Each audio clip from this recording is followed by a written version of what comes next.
Buenas tardes amigos cibernautas, bienvenidos al Ciudadano TV. Hoy vamos a ver desde una perspectiva internacional el problema que se ha venido suscitando en el estado de Guerrero. Como todos ustedes saben, la muerte de 3 estudiantes de la normal de Ayotzinapa y la desaparición de 43 ha tenido un impacto no solo a nivel nacional, sino a nivel internacional. ¿Qué es lo que está aconteciendo? Afortunadamente para nosotros, los ciudadanos, en el ámbito internacional se ha desatado una crítica constante y permanente hacia el gobierno de México. ¿Por qué? Porque lo que pasó en Guerrero no es menor. Estamos ante una escalada de acontecimientos que se resumen en un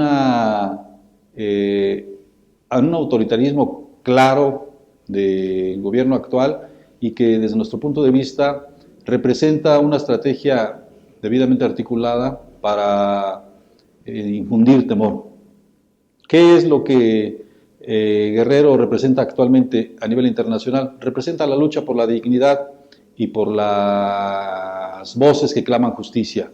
Lo mismo la Corte Interamericana de Derechos Humanos, que el propio gobierno de Estados Unidos, países latinoamericanos, el Parlamento Europeo y una larga lista de actores internacionales, el día de hoy Humberto Eco, se han manifestado por cuestionar el trato que el gobierno mexicano le ha dado a este tema y por el modo en que ha reaccionado ante la solicitud de justicia.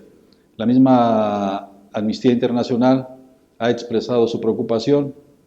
¿Y por qué se da esta manifestación de rechazo hacia el gobierno mexicano en el ámbito internacional? Porque en el caso de Guerrero hay muy probablemente complicidades, hay impunidad, hay corrupción y hay, desde un punto de vista de algunos, yo coincido con ellos, en que este es un crimen de Estado que se viene desarrollando como una estrategia del gobierno actual para infundir temor. ¿Por qué decimos esto? Pues porque hay datos que han surgido con el paso de los días y que nos muestran que lo que ocurrió ahí no fue una decisión de un grupo de policías municipales ni de un presidente municipal embriagado de poder y coludido con el narco. Fue un mensaje hacia la sociedad y particularmente a quienes se oponen al gobierno actual. Hubo una intervención de la Policía del Estado, es decir, de autoridades locales, hubo una intervención de militares. No hay que olvidar que Guerrero, por sus antecedentes de guerrilla, tiene 2 zonas militares muy importantes, si no es que una de las más importantes del país, entre ellas, que pudieron haber reaccionado. Y se dice, hay testimonios de estudiantes, que el ejército los encontró a su paso, a quienes huían, los interrogó, les quitó los celulares y después los dejó a su suerte. ¿Qué es, además de esto, lo que vemos? Bueno, pues que la autoridad local presentó un grado de omisión grave. El gobierno federal igual parece que pretendía no darle importancia a este evento y a la larga fue la reacción de la sociedad civil y la presión internacional la que ha despertado las dudas sobre lo que realmente pasó y los motivos de este evento. Pero nosotros nos quedamos con eso. No sé tú, Mauricio, cómo lo veas. Esta reacción a nivel internacional y lo que está pasando al interior del país nos presenta un escenario gris para el país, gris para la nación, y ojalá esto nos desemboque en un mayor conflicto, pero sí queda claro que el gobierno mexicano debe responder no solo a las críticas a nivel internacional, debe responder aquí a los ciudadanos, debe responder a los mexicanos qué es lo que pasó realmente en Ayotzinapa. Así es, estimado Jorge, lamentablemente tenemos el análisis de un tema que nos hubiera gustado pues no tenerlo, O sea, como mexicanos, la pérdida, las muertes es muy desagradable. Estamos hablando del pasado presente, de más de 100,000 muertes en la lucha contra el narcotráfico, más de 20,000 desaparecidos, un montón de desplazados, incluso viviendas, estamos hablando de 20, 30,000 viviendas en el norte del país que pertenecen al Infonavit, que están deshabitadas, médicos que no quieren trabajar ya en el norte del país. De hecho, hay gente que pudiera ir a trabajar por parte del Seguro Social como médico y pues obviamente no quieren ir a cubrir esas plazas. Ese es el México actual, y quiero empezar por ahí porque ciertamente a nivel internacional lo que empezó a hacer Enrique Peña Nieto y su equipo de trabajo fue vender la idea de que las dichosas reformas estructurales ya estaban hechas y ahora sí éramos un país de primer mundo, ocultando toda la podedumbre en la cual dejó al país Felipe Calderón en toda esta materia. La estrategia número 1 del Estado mexicano liderado por Peña Nieto fue ocultar la realidad de lo sangriento y de todo el asunto de inseguridad del país. Punto número 1.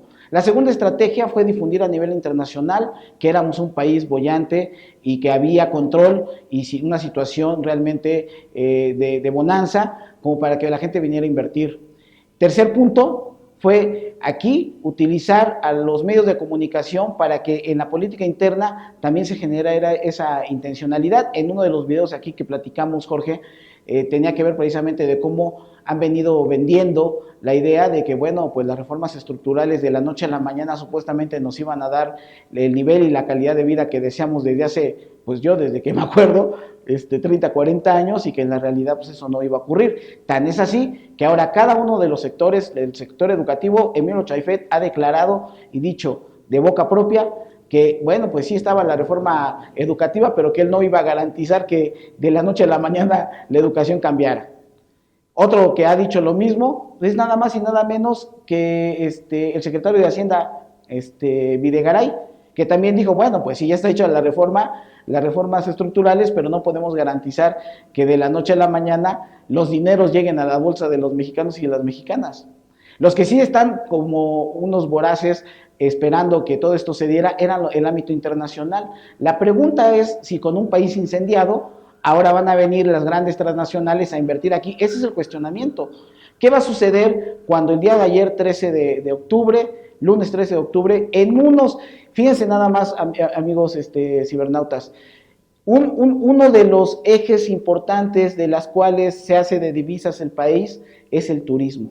Y uno de los estados que más divisas genera es Guerrero, obviamente por el tradicional centro turístico que es Acapulco. Ni siquiera Cancún ha superado a Acapulco en esa materia, obviamente por infraestructura, por muchas cosas. ¿Qué sucede? Que ahora están a nivel internacional recomendando que la gente no viaje a Guerrero, por obvias razones que no viaje a sus centros turísticos.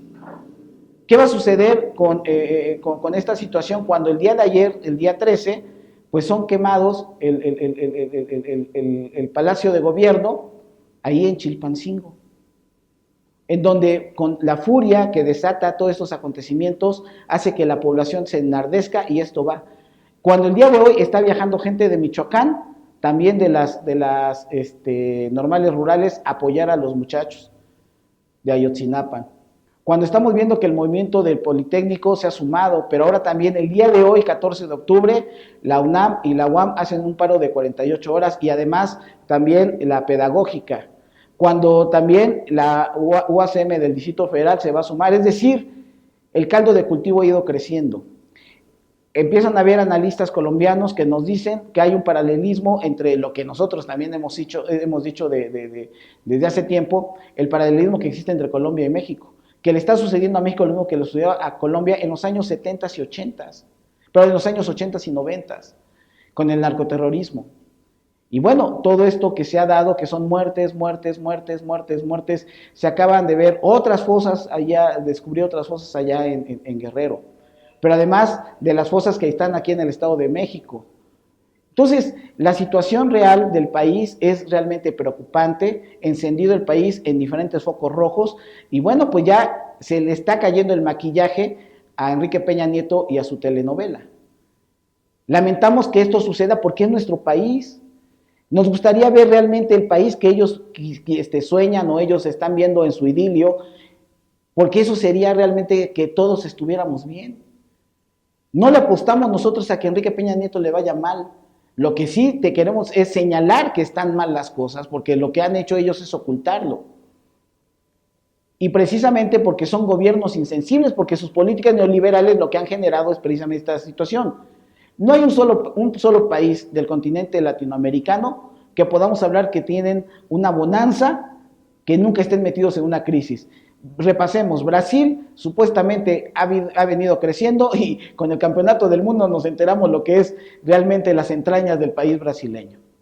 Chile, con el movimiento estudiantil, nos dejó también entrever que después de la dictadura y después de los cambios democráticos y de lo que se habló del boom chileno, están igual o peor que nosotros.